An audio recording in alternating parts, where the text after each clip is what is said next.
Well, good evening. It's Thursday evening, getting a little bit of a late start. That's how nuts today was. It's the 19th of September, 1919. Uh, Journal 174, T plus 170. It's really funny the way you start counting things. It's like 10, it's another 10 days to 180, which will be 6 months since my birthday, um, which is pretty amazing in and of itself. So this is what happened today. Maybe it'll make sense to you. Um, Took a while for it to make sense to me. I was talking to a friend. He was one of our original readers, and he obtained a copy of the book. And his wife began to read the book.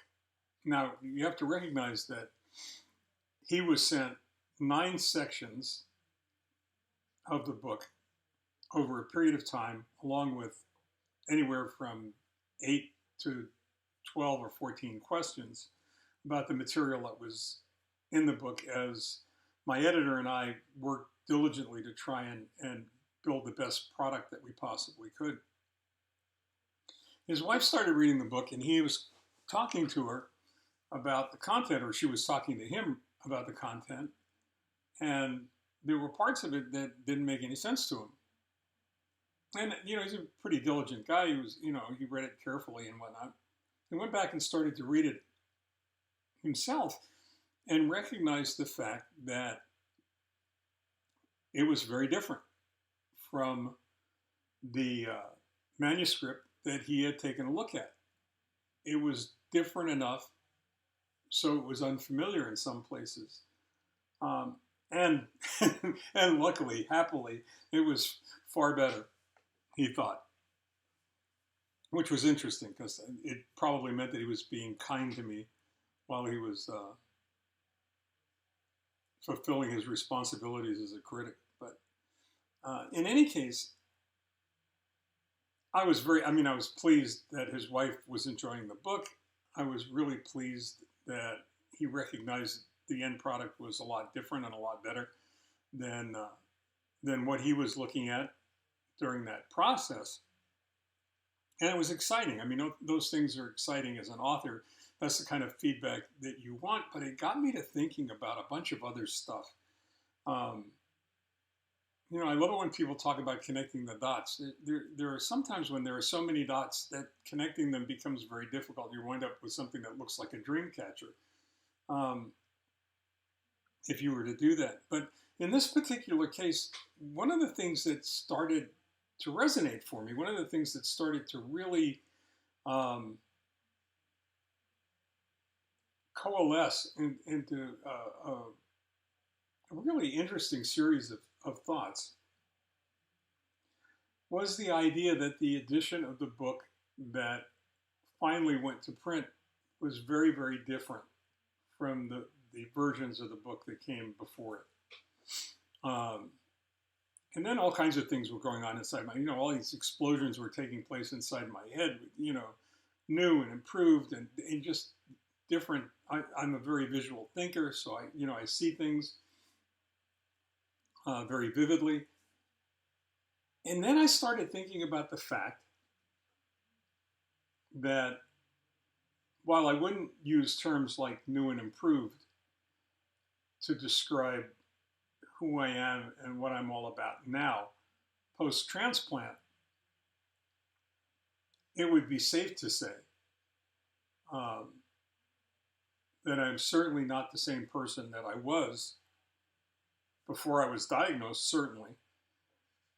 And then subsequently, when I went into treatment and became an inpatient and went through conditioning chemotherapy and everything associated with the stem cell bone marrow transplant.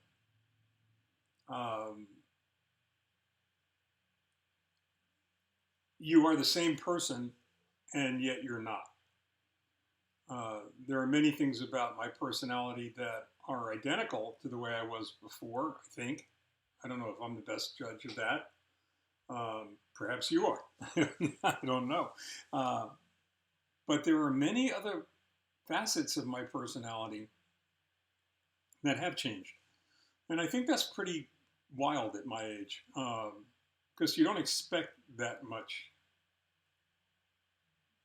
dramatic or cataclysmic um, changes in behavior or changes in thought, changes in philosophy. But it's unavoidable, I think. At least it is for me.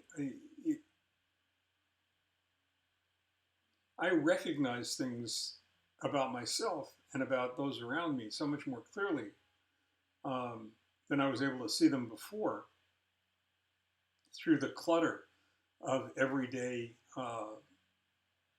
life. And my priorities have changed, and my focus has changed, and my willingness to work for the things that I really believe in and to avoid those things that, you know, suck the energy and the life right out of you. Because they're drudgery, because they're things that you have to do, not things that you want to do. Life is filled with plenty of have tos. You know, I have to do this, I have to do that, I have to be here, I have to go there. Um, there probably aren't as many want tos that you're willing to indulge, and that can be problematical, I think. And what's changed is the recognition, the realization that you have a responsibility to use the time that you have, the time that you've been given, wisely. You need to make sure that it's spent with people that you love and people that love you, and that it's spent in service of others, um, to help them as you've been helped throughout your life. I mean, now most specifically, um, in the context of my treatment and now recovery, and the debt that I owe City of Hope and all of the people on Dr. Snyder's team and what have you. But if you think about your life and you do an introspective retrospective, you probably can come up with many people, dozens perhaps, of people who have influenced your life in powerful and positive ways. Maybe even changing the course of your life, the direction that you took. Um, People that just seem to fall into your life arbitrarily, and then all of a sudden uh, have the ability to point the rudder in a different direction and steer you somewhere else. It's important to be one of those people, I think. I think it's important to take that responsibility seriously, to when the opportunity presents itself, to be that mentor, to be that teacher, to be that friend, uh, who works diligently to help others fulfill their dreams. You know, the thing that I've always noticed in my life is that the more I give, the more I get out of whatever it is I'm doing. So that's tonight's message. Tonight's message is that hopefully at this point you are a different version of you than you were when you started out, when the manuscript was first written, and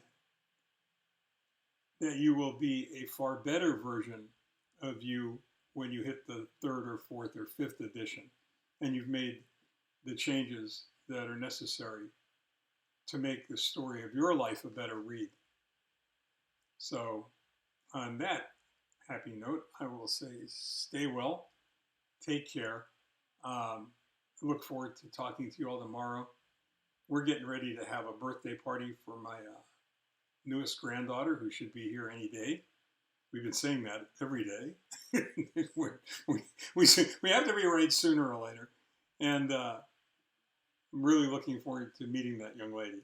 So take care all. Talk to you later.